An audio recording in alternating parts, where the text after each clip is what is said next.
काशीपुर नाम का एक गांव हुआ करता था। उस गांव में दो बचपन के दोस्त थे। एक का नाम हरिया था और एक का नाम लखन था। हरिया बहुत ही मेहनती था और उसूलों वाला था। उसका जीवन में उसूल था कि मेहनत और लगन से सारी चीज़ें हो सकती है। वहीं पर लखन बहुत ही कामचोर था और आलसी था। हरिया रोज सुबह सुबह नहा धोकर अपने खेत को चला जाता काम करने, और वहीं पर लखन हमेशा कुछ न कुछ बहाना करके खेत पर नहीं जाता काम करने के लिए, और इसके कारण वो अपनी पत्नी से दिन भर ताना भी सुनता। परंतु उसके बावजूद भी लखन के कानों में जू तक नहीं रेंगती। एक दिन की बात है। सरला, तुमने मेरा खाना बांध दिया क्या? खेत को निकलना है ना, आज खेत में बहुत सारा काम है। हाँ जी, खाना बांधकर मैंने रसोई घर में रखा है। रुकिए, अभी तुरंत लेकर आती हूँ।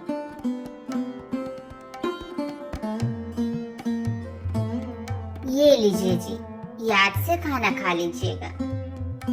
हाँ हाँ सरला, मैं खाना खा लूंगा, चिंता मत करो। सुनो, एक बात कहनी थी। हमारे घर के 2 गली छोड़कर वो शर्मा जी का घर है ना, वहाँ पर शाम को चले जाना 4 बजे। वहाँ पर मैंने उनसे बात कर ली है, हम लोग वहीं से दूध लिया करेंगे। 1 पाव दूध 4 बजे याद से जाकर लेते आना। ठीक है जी, मैं लेते आऊंगी। ऐसा कहकर हरिया अपने खेत को चला जाता है काम करने के लिए।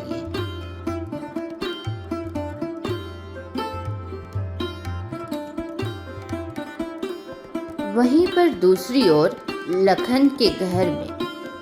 हे परमात्मा, मैं तो पागल हो गई हूँ इस आदमी से। अजय उठना है कि नहीं? 12:30 बज गए, दोपहर हो चला है।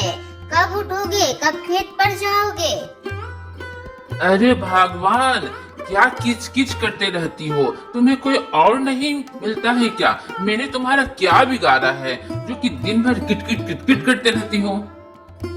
अजी, आपके इसी रवैये से सबसे देर से फसल तो हमारे घर में ही आती है, और इसके कारण ही हमें कितनी दिक्कत होती है। ठीक से हम लोग अपना घर नहीं चला पाते हैं। आपका यह आलसपना एक दिन हमें सच में डुबो देगा। अरे भगवान, उठ तो रहा हूँ, थोड़ा सा तो समय दो। मैं जाता हूँ नहाने के लिए, तुम तब तक मेरे लिए खाना परोसो।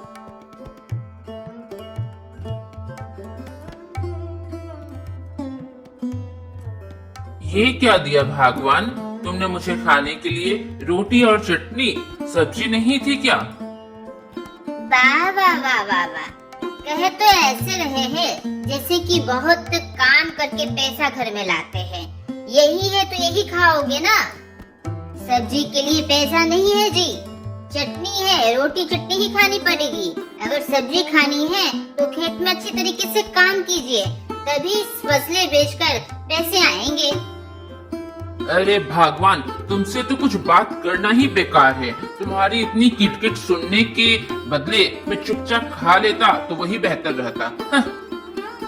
हाँ हाँ, मेरी बातें तो किटकिट ही लगेगी, अच्छी थोड़ी ना लगेगी। सच्ची बातें तो हमेशा चुभती है। आप देखिए हरिया को, वो कितना मेहनती है, और उसकी पत्नी भी कितनी खुश रहती है उससे। और आप थोड़ा सा तो किसी से कुछ सीख लीजिए अच्छी आदत। लखन अपनी बीवी का ताना सुनकर वह खेत को चला जाता है काम करने के लिए।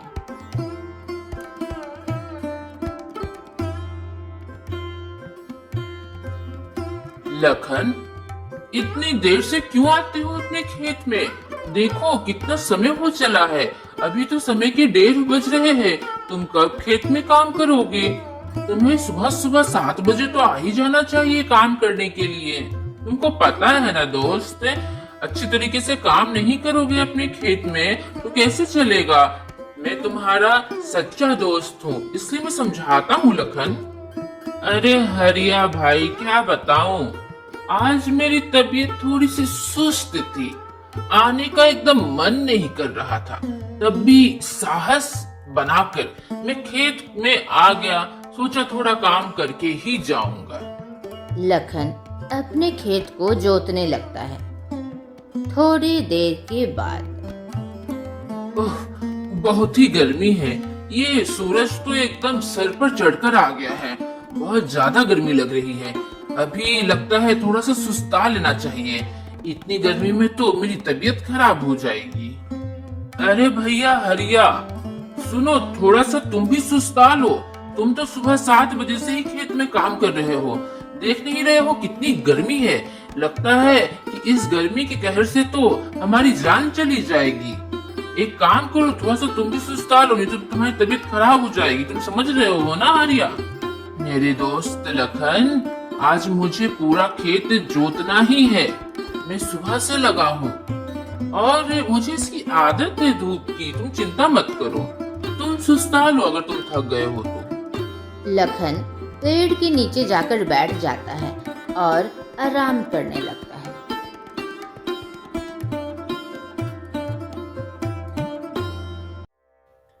बेटा बेटा, मैंने 2 दिन से कुछ नहीं खाया है। क्या तुम्हारे पास खाना होगा क्या? थोड़ा सा खिला दोगे तो बहुत भला होगा बेटा। बाबा, हाँ मेरे पास खाना है। मेरी धर्म पत्नी सरला ने खाना बांधकर मुझे दिया है। रुकिए, मैं अभी लाता हूँ। ये लीजिए बाबा, खाना आप खा लीजिएगा। बेटा, लगता है तुमने तो अपना ही खाना दे दिया है, तो तुम क्या खाओगे? बाबा चिंता मत कीजिए, मैं अभी थोड़ी देर के बाद घर जाऊंगा और मैं घर जाकर खाना खा लूंगा। आप इसे रखिए, आपको इसकी ज्यादा जरूरत है। लखन यह सारी चीजें देख रहा था और वह सोच रहा था कि हरिया के पास यह बाबा क्या कर रहे हैं, चलकर देखना चाहिए। लखन भी वहाँ पर आकर बाबा से कहता है, बाबा आप भी मेरा खाना रख लीजिए। यह खाना बहुत ही स्वादिष्ट है। मेरी पत्नी ने रोटी और चटनी बनाकर इसमें बांध कर दिया था। आप चखकर देखिए, आपको बहुत ही स्वादिष्ट लगेगा। बहुत बहुत धन्यवाद तुम दोनों का। तुम लोग बहुत ही अच्छे इंसान हो। तुम लोगों ने मेरी भूख को समझा और अपने अपने खाने मुझे दे दिए। तुम लोगों का भगवान भला करे बेटा। बेटा, मैं तुम दोनों को एक चीज देना चाहता हूँ। मेरे पास कुछ जादुई बीज है। तुम दोनों यह जादुई बीज अपने पास रखो। याद रखना, इस जादुई बीज को मेहनत, परिश्रम और स्नेह से बोना और इसका खास तौर पर ध्यान रखना। तभी जाकर इसमें जो जादुई चीज है तुम्हें दिखाई पड़ेगी। बाबा, अभी तो आपने कहा कि यह जादुई बीज है, तो इसको खेत में लगाने की जरूरत क्या है, देखभाल की जरूरत क्या है? मुझे तो कुछ समझ में नहीं आया। यह जब जादुई बीज है तो यह अपना जादू तो दिखाएगा ही ना। ऐसे भी कहीं रख देंगे तो दिखाएगा? नहीं नहीं बेटा, लगता है तुमको कुछ समझने में गलती हो गई है। हमेशा याद रखना, जादुई चीज सिर्फ उन्हीं को प्राप्त होती है जो कि मेहनती होते हैं। यह हमेशा याद रखना। इस बीज को अच्छे तरीके से ऐसे बोना जैसे कि यह तुम्हारा बच्चा हो। ध्यान रखना बेटा। चलो अब मैं चलता हूँ, मुझे काफी देरी हो रही है और तुम दोनों ने मुझे खाना दिया उसके लिए काफी मैं दिल से शुक्रगुजार हूँ। हरिया और लखन वह दोनों बीज की पोटली लेकर घर को जाने लगे। तभी रास्ते में मैं इस बीज को तो कल ही आऊंगा सुबह सवेरे खेत में और अच्छी तरीके से बो दूंगा। अरे बाबा हरिया, इतनी जल्दी परेशान क्यों हो जाते हो? यह जादुई बीज है ना, इसको घर के किसी कोने में रख देना। यह अपना जादू जरूर दिखाएगा, बाबा ने कहा था। लखन मेरे दोस्त, तुम हमेशा उसी चीज पर क्यों पड़े हुए हो? यह जादुई बीज है, इसमें कुछ नहीं करना पड़ेगा। तुम्हें याद नहीं है क्या बाबा ने क्या कहा था? बाबा ने खास तौर पर कहा था, इससे मेहनत स्नेह से सींचना जैसे कि तुम्हारा बच्चा हो। याद रखो लखन, यह जादुई बीज को तुम अपने आलसपना के कारण बर्बाद मत करो। हाँ हाँ ठीक है हरिया, तुम्हारा ज्ञान मुझे नहीं चाहिए। मैं आ जाऊंगा कल सुबह बीज बोने के लिए। हरिया अपने घर जाता है और अपनी पत्नी सरला को सारी बात बताता है। अजी यह तो बहुत ही अच्छा है। हाँ, आप कल सुबह जाना और बीज को अच्छी तरीके से बो देना जी। हाँ सरला, मैं कल सुबह सवेरे ही जाऊंगा और इस बीज को अच्छी तरीके से बो दूंगा। वहीं दूसरी ओर लखन भी घर जाकर अपनी पत्नी रेखा को सारी बात बताता है।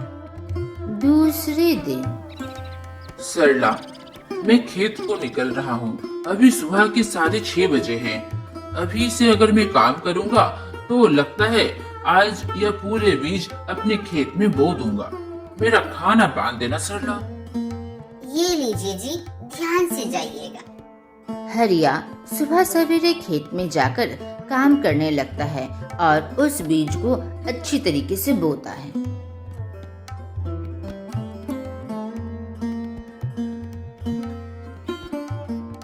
अजी उठिए ना, 1 बज आया है। क्या मुसीबत है? कितना समझाना पड़ता है आपको। बाबा ने कहा था ना कि उस जादुई बीज को बोना है अच्छी तरीके से। आप कब बोइएगा? दोपहर 1 बजे तक कोई सोता है क्या? आपका डेली का नाटक हो गया है जी। उठ रहा हूँ भगवान। हाँ मुझे याद है कि उस जादुई बीज को बोना है। निकल ही रहा था, उठ ही रहा था। चिंता मत करो, अभी उठ के फटाफट जाता हूँ खेत में काम करने के लिए।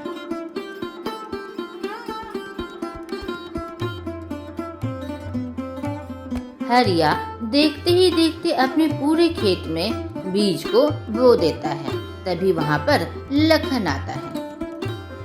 अरे हरिया, तुमने पूरे बीज को बो दिया? इतनी जल्दी कैसे बो दिया? दोस्त, मैं तो सुबह 6:30 बजे ही आया था काम करने के लिए खेत पर। तो जादुई बाबा ने जो बीज दिए थे ना, उसको एक एक करके अच्छी तरीके से मैंने बो दिया है। मैं भी जाता हूँ, इस जादुई बीज को अपने खेत में बो देता हूँ। अरे इतने बीज को कौन बोएगा? आधे बीज को बो दूंगा और आधे बीज को मैं रख दूंगा। यही करता हूँ। लखन ने भी बाबा के दिए हुए आधे बीज को अपने खेत में बो दिया।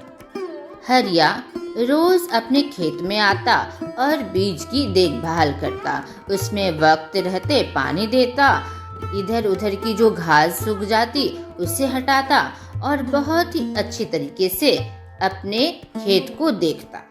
वहीं दूसरी ओर लखन को कोई मतलब ही नहीं था अपने खेत से। उसको हमेशा यही लगता कि जादुई बीज है तो यह अपना जादू दिखाएगा। कुछ दिन के बाद हरिया अपने खेत को आता है तो वह देखता है कि उसके खेत में बड़े बड़े अच्छे लाल लाल टमाटर उगे हुए हैं। यह देखकर हरिया बहुत ही खुश होता है और वह अपने घर चला जाता है। सरला को यह सारी बात बताता है। उसके बाद सरला और हरिया दोनों खेत को आते हैं। अजी वाकई कितने बड़े बड़े टमाटर हैं और लाल लाल है। चलिए इस टमाटर को तोड़कर बाजार में बेचकर अच्छे खासे पैसे मिलेंगे। हाँ सरला, तुम भी मेरी मदद करो टमाटर तोड़ने में। दोनों पति पत्नी लाल लाल टमाटर खेत से तोड़ने लगे। तभी सरला की नजर एक चीज पर पड़ती है। अजी ये देखिए, जहाँ से टमाटर तोड़ रहे हैं वहाँ पर अपने आप टमाटर फिर से लग जा रहे हैं। आपने देखा क्या? सरला सही कह रही हो। वाकई वो इस बाबा ने कहा था कि यह जादुई बीज है। अब मुझे समझ में आया, ये है जादुई चीज। अजी अब तो हमें कभी भी किसी चीज की दिक्कत नहीं होगी। हमारा खेत तो हमेशा टमाटर से भरा रहेगा। जब भी तोड़ेंगे फिर से टमाटर अपने आप लग जाएगा और बाजार में हम लोग बहुत सारा टमाटर बेचकर हम लोग बहुत अच्छे खासे पैसे कमा सकते हैं। अरे हाँ भगवान, तुम बिल्कुल सही कहती हो। लखन भी अपने खेत में आता है तो देखता है कि उसके टमाटर के पौधे में एक भी टमाटर नहीं उगे हुए हैं। यह देखकर वो बहुत ही परेशान हो जाता है और हरिया से कहता है, हरिया, उस बाबा ने मुझे धोखा दिया है। तुम्हें लगता है कुछ और बीज दिया था और मुझे कुछ और दिया है। मेरे टमाटर के पौधे में एक भी टमाटर नहीं उगे हैं और तुम्हारा खेत देखो टमाटर से पूरा भरा हुआ है। ऐसा कैसे हो सकता है हरिया?